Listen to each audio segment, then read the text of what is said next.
Hi అండి అందరికీ. Welcome back to our channel Rishitej natural blogs. చూడండి పొద్దున్నే వర్షం అయితే ఎంతలా పడుతుందంటే బయటకు వెళ్ళి పాల ప్యాకెట్ తీసుకొచ్చుకోవడానికి కూడా గ్యాప్ లేకుండా పడుతుంది. ఇలాగే నైట్ నుంచి పడుతుందనమాట. సో ఇవాల్టి వీడియో వచ్చేసి రెయినీ డేలో నా మార్నింగ్ రొటీన్ అయితే చూస్తారండి. అలాగే ఇంకా పిల్లలకి కూడా హాలిడేస్ కదండి ఇప్పుడు. ఇంకా అందులో పిల్లలతో అయితే నేను ఈ డే మొత్తం ఎలా స్పెండ్ చేస్తాను. అలాగే ఈరోజైతే నేను వర్క్ ఫ్రమ్ హోమ్ డ్యూటీకి అయితే లీవ్ పెట్టేశానండి. కొంచెం హెల్త్ ప్రాబ్లమ్ ఉందనేసి.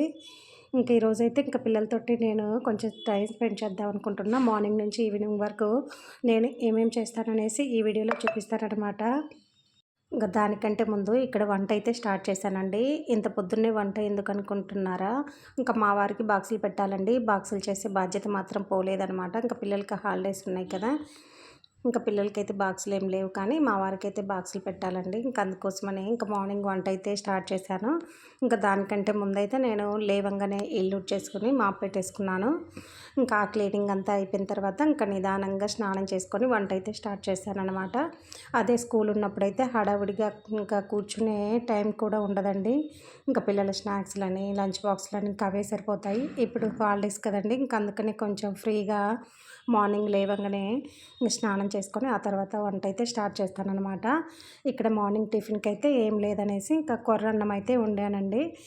కొర్రలు అనేది ఇంట్లో కొన్ని ఉన్నాయి. అవి నైటే నానబెట్టేసుకొని ఇలా అయితే కొర్రన్నం అయితే వండేసానండి. ఒక స్టవ్ మీద రైస్ కూడా అయిపోయింది. పిల్లల కోసం కొంచెం వేడి నీళ్ళు కాచి పక్కన పెట్టేశానండి తాగడానికి కోసం. అందులో ఇప్పుడు రైనీ సీజన్ కదండీ! ఎక్కువగా హాట్ వాటర్ తీసుకుంటేనే మంచిదనమాట. పిల్లలే కాదండి, పెద్దవాళ్ళు కూడా తీసుకుంటే మంచిది. మేమందరం అయితే హాట్ వాటరే తాగుతామండి. అయిపోయిన తర్వాత కూడా మళ్ళీ కాచుకొని తాగేటోళ్ళం. ఇక్కడైతే నేను బీరకాయ కర్రీ చేస్తున్నానండి.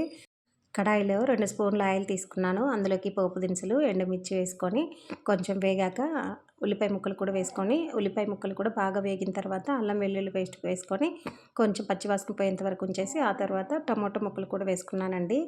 ఇవి కూడా కొంచెం మెత్తబడిన తర్వాత ముందుగా కట్ చేసి పెట్టుకున్న బీరకాయ ముక్కలు కూడా వేసుకొని కొంచెం లైట్గా ఇలా కలుపుకున్న తర్వాత మూత పెట్టేసి బాగా మగ్గనివ్వాలి.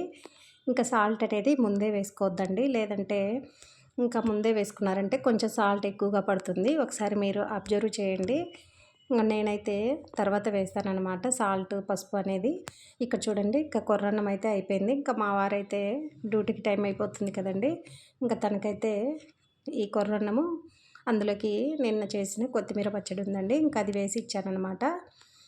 చూడండి బీరకాయలు అనేది కొంచెం మగ్గిన తర్వాత ఇందులోకి కొంచెం పసుపు, రుచికి సరిపడా సాల్ట్ వేసుకొని ఆ తర్వాత బాగా మగ్గనివ్వాలన్నమాట బీరకాయలు. కొంచెం ఉడికిన తర్వాత రుచికి సరిపడా కారం వేసుకోవాలి. కారం అనేది పచ్చివాసన పోయేంత వరకు ఉంచేసి ఆ తర్వాత మసాలాలు వేసుకొని దించేసుకోవడమే. కొత్తిమీర ఉంటే వేసుకోవచ్చు, నా దగ్గర లేదు కాబట్టి వేయట్లేదు. బీరకాయ కర్రీ అయితే రెడీ అయిపోయిందండి. బాక్స్ పెడదామనేసి ముందే రైస్ అయితే ఆరబెట్టేశాను. ఇక్కడైతే బాక్స్ సర్ది పెట్టేస్తున్నాను అనమాట.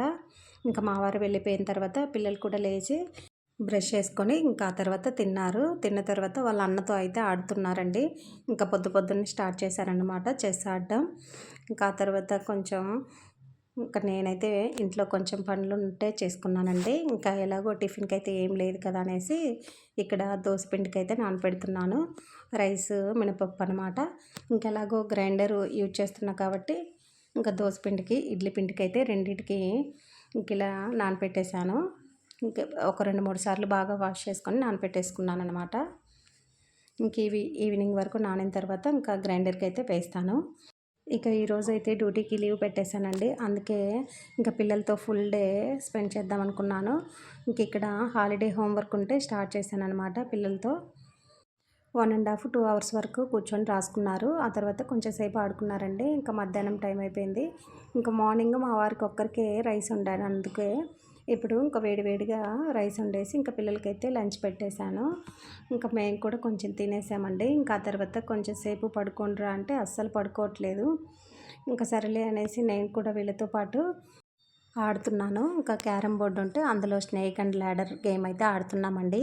ఈ గేమ్ ఆడుతున్నప్పుడైతే మా చిన్నోడైతే ఎంటర్ అయిపోయాడు. నాకు మాత్రం అస్సలు 6 అనే నెంబర్ అయితే పడట్లేదండి. 6 అనే నెంబర్ పడకపోతే గేమ్‌లోకి ఎంటర్ అవ్వరంట కదండీ! అందుకే ఇంకా నాకైతే 6 అనే నెంబర్ పడలేదు. ఇంక అంతలోపే వాడి గేమ్ కూడా అయిపోయింది. ఇంక ఇలా కొంచెం సేపయితే ఇలా ప్లే చేశాము. ఇంకా మా పాప అయితే వేరే ఏదో క్రాఫ్ట్ చేస్తుందండి. అస్సలు వినదనమాట మాట. ఇంక తను చేసుకుంటుందిలే అనేసి నేను మా చిన్నోడైతే కొంచెం సేపు ఇలా ఆడాము. ఆ తర్వాత కొంచెం సేపు క్యారమ్స్ కూడా ఆడామండి. ఇంకా డిఫరెంట్ గేమ్స్ అయితే ఈరోజు ఫుల్ పిల్లలతోనే ఎంజాయ్ చేశాననమాట నేను కూడా. ఇంకా లెమన్ అండ్ స్పూను, అలాగే చైర్స్ ఆట ఇలాంటివి కూడా ఆడారనమాట. ఇంకా మొత్తం వీడియో లెంత్ ఎక్కువైపోతుందని పెట్టలేదు. ఈ గేమ్ మీకు ఎంతమందికి తెలుసండి? ఊర్లో పెద్దవాళ్ళైతే చెట్టు కింద రచ్చబండ దగ్గర రాళ్ళతోటి ఆడుతుంటారు కదండీ! మీలో ఎంతమందికి తెలుసో కమెంట్ చేయండి. ఇంక ఇలా కొంచెం సేపు ఆడుకున్న తర్వాత ఇల్లంతా మెస్సీగా అయిపోయింది. ఇంక ఇల్లు ఊడ్చేసుకొని ఇంకా ఆ తర్వాత గిన్నెలన్నీ కడిగేసుకున్నాను. ఇంక ఈవినింగ్ అయిపోయిందండి. ఇంక పిల్లలకి స్నాక్స్ చేద్దాం అనుకున్నాను. ఇంట్లో పాస్తా ఉంది. ఇంకా పాస్తా అయితే చేసుకుందామా అని అడిగితే పిల్లలతోటి, "ఆ! మమ్మీ చేసుకుందాం" అంటే ఇంక పిల్లలే కడిగి పెట్టారండి. నాకు కొంచెం హెల్ప్ చేశారనమాట. ఇంకా నాతో పాటే కొంచెం కబుర్లు చెప్పుకుంటూ ఇంక ఇలానే కిచెన్‌లో కూర్చున్నారు వీళ్ళు. ఇంక నేనైతే ఆ పాస్తా అనేది వాటర్ వేసేసి స్టవ్ మీద పెట్టేశాను. ఈలోపైతే నేను ఇక్కడ పాస్తాలోకి కొంచెం క్యారెటు, ఆనియను, పచ్చిమిర్చి, ఇంకా టమోటా ఇవన్నీ కట్ చేసి పెడుతున్నాననమాట. ఇంకా పిల్లలైతే ఫుల్ హ్యాపీ అండి. ఈరోజు నాతోనే ఉన్నారు మొత్తము, డే మొత్తము. ఇంకిప్పుడైతే పాస్తా కూడా ఉడికిపోయింది. ఇంకిప్పుడైతే వేరే గిన్నెలోకి ఒక స్ట్రైనర్ తీసుకొని ఇలా వడకట్టుకొని ఇప్పుడు ఇందులోకి పైన చల్ల నీళ్ళనేది వేసుకోవాలండి. ఎందుకంటే ఇవి అంటుకోకుండా ఉంటాయన్నమాట. ఇలా వేసుకొని పక్కన పెట్టేశాను. ఇప్పుడు స్టవ్ మీద ఒక కడాయి తీసుకున్నాను. ఇందులోకి 2 స్పూన్ల ఆయిల్ వేసుకొని ఇందులోనే పోపు దినుసులు, పచ్చిమిర్చి వేసుకొని కొంచెం వేగాక ముందుగా కట్ చేసి పెట్టుకున్న ఆనియన్స్ ఇవన్నీ వెజిటబుల్స్ ముక్కలన్నీ వేసుకొని బాగా మగ్గనివ్వాలి. ఇవి కొంచెం లైట్‌గా మగ్గిన తర్వాత ఇందులోకి రుచికి సరిపడా సాల్ట్, అలాగే పసుపు వేసుకొని కొంచెం సేపు బాగా మగ్గనివ్వాలి.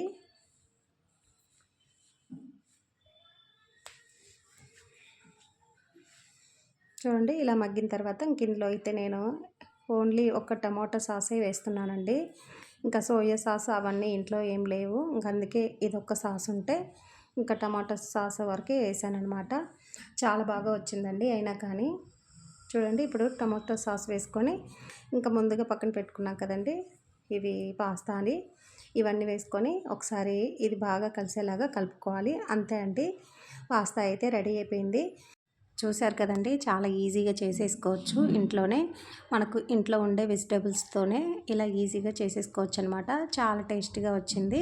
వర్షం పడుతుంది కదా! ఏదైనా స్నాక్స్ చేద్దాం అనుకుంటే ఇంట్లో చూస్తే పాస్తా ఒక్కటే ఉందండి. ఇంకా నా ఫేవరెట్ స్నాక్స్ అయితే పకోడీ చాలా ఇష్టమండి. ఇంకా పకోడీకి కావాల్సిన సామాను అయితే లేదనమాట ఇంట్లో.